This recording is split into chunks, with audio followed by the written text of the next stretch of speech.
You're listening to an African Elements top news story for June 25, 2025. Please visit our website at africanelements.org for more daily news. Letitia James's fight for medical research funding. New York Attorney General Letitia James has once again delivered a significant victory in the courtroom against the Trump administration.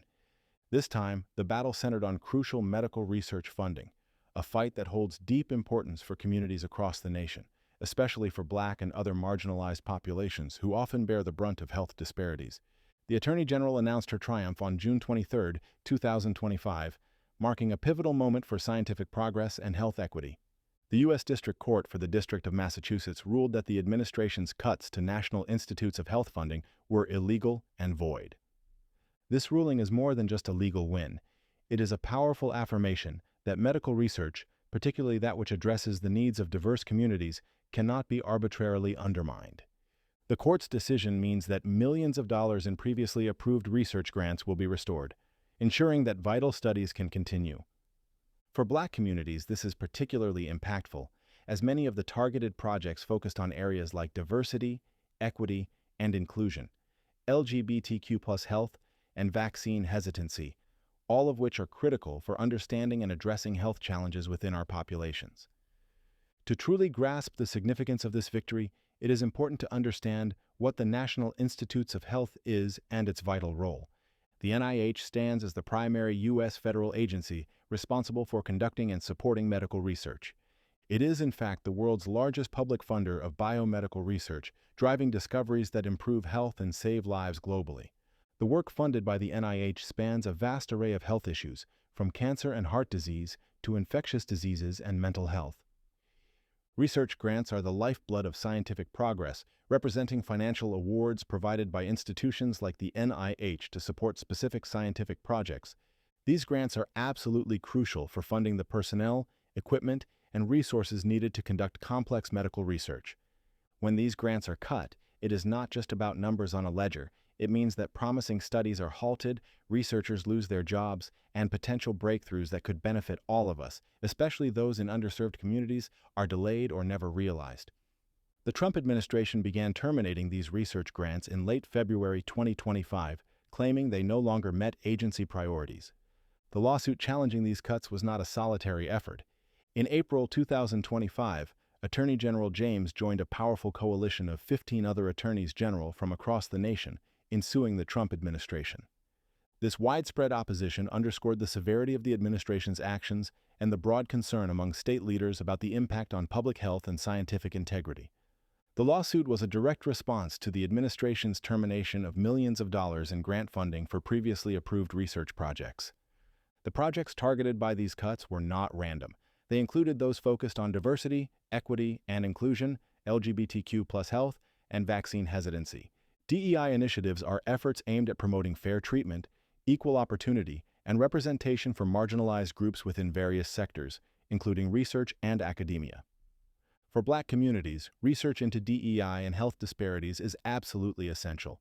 It helps us understand and address the systemic issues that contribute to poorer health outcomes, from chronic diseases to access to care. Cutting funding for such critical research is a direct attack on the health and well-being of our people. The court's ruling was delivered by Judge William Young, a Reagan appointee, whose words resonated with profound gravity. His decision declared the administration's cuts illegal and void, following a verbal decision the previous week that asserted the funding cuts represented racial discrimination and discrimination against the LGBTQ+ community. Judge Young did not mince words, stating that he had never seen government racial discrimination like this in his 40-year career. This is a powerful statement from a seasoned judge, underscoring the egregious nature of the administration's actions.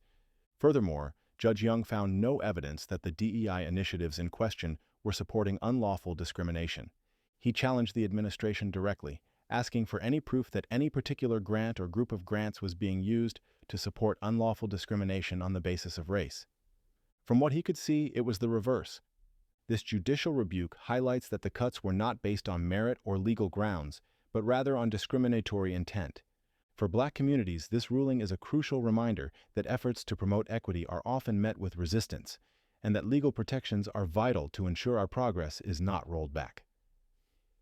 The Trump administration attempted to justify these cuts by claiming that the research grants no longer met agency priorities, and that they prioritized ideological agendas over scientific rigor and meaningful outcomes for the American people.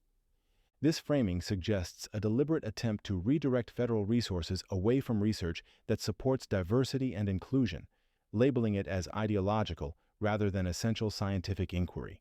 In the context of the Trump administration's actions, gender ideology refers to policies and initiatives related to gender identity and LGBTQ+ issues, which the administration sought to remove support for, often framing them as ideological rather than scientifically rigorous. These funding cuts are consistent with Trump's broader efforts to reshape the government/federal spending and end government support for DEI programs and transgender healthcare. He has signed executive orders requiring agencies to ensure grant funds do not promote gender ideology and to end support of what he sees as discriminatory DEI programs. This pattern reveals a clear agenda to dismantle initiatives aimed at promoting equity and inclusion, which disproportionately impacts Black and other marginalized communities who rely on such programs for fair treatment and representation. The administration's actions are not isolated incidents, but part of a larger strategy to roll back progress in areas of social justice and health equity. The funding cuts had a tangible and potentially devastating impact on ongoing research projects. Among the canceled grants were clinical trials and research into ways to mitigate serious diseases like kidney disease, Alzheimer's disease, and cervical cancer in diverse population groups. These are not abstract studies. They are critical investigations aimed at improving the lives of real people, many of whom are in Black communities disproportionately affected by these conditions. The lawsuit brought by Attorney General James specifically challenged the unlawful cancellation of NIH research grants that fund these critical medical and scientific advancements. While the full long-term consequences on public health are not yet detailed, the cuts clearly threatened vital medical and scientific progress. Attorney General James herself stated that the court decision is a major victory in protecting New Yorkers and the entire nation from dangerous and illegal attacks on public health. For Black communities, where health disparities are often stark, the continuation of research focused on diverse populations is not merely beneficial, it is essential for achieving health equity and ensuring that medical advancements serve everyone, not just a select few. This recent victory is not an isolated incident, but rather part of a larger pattern of the Trump administration's attempts to cut research funding being challenged and blocked. In February, U.S. District Judge Angel Kelly blocked a rule that would have vastly limited how much the government paid out for the indirect costs of research, such as equipment, maintenance, utilities, and support staff. The administration had estimated that this rule limiting indirect costs would cut $4 billion in funding to research centers. In addition to these attempts, another federal judge has temporarily blocked the administration's plans to cut 10,000 jobs at health agencies, including the NIH.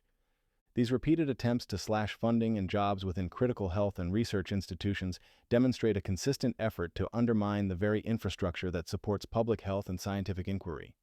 Each blocked attempt represents a win for science, for public health, and for the communities that depend on these institutions for their well-being. Copyright African Elements.